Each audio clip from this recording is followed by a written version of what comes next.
are gone! One of the things we're staying very true to is the practical action that we have in this movie is massive. We have a Golden Gate Bridge chase sequence that took 15 days to shoot. We have a gigantic future war in this movie. The third act fight with John and Guardian at the end is massive. So the scope and scale of this truly is as big as anything we've ever made.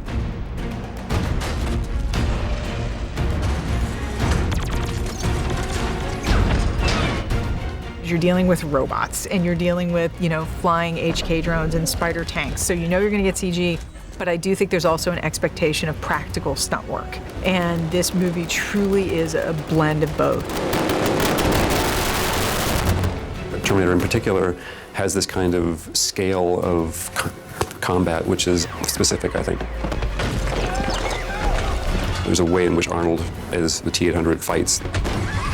It's big and broad and heavy, and Arnold himself said, it's Terminator, you have to go big. He knows better than anybody how to move, so had the doubles matching what he's doing and keeping that theme of what he's always had. There we go. And so we haven't changed that in any way. He's getting up there in age, he's still at it. He just still wants to do whatever he can. He's done quite a bit on this. 3, 2, 1, go!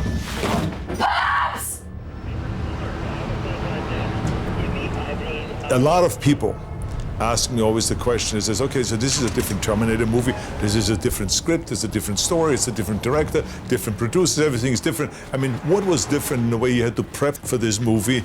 And, especially now that you are, 67 years old versus, 35 years old or 40 years old, I mean, there must be a difference. And the fact of the matter is that I have really kept in shape all the time. I train every day, I lift weights every day, I do my bicycle riding, my cardiovascular training and all this. And for a movie like that, inevitably you have to gain some weight because this is what the character was, the way it was written. The flesh and the look and the hair and all this kind of changes over the years, but not the skeleton. The metal skeleton is still the same frame, so you have to have the same size. So I had to have the same body weight again as I did with the original one, which was around 228, 230 pounds. So I gained that weight back, trained harder, and lifted more weights, heavier weights and so on.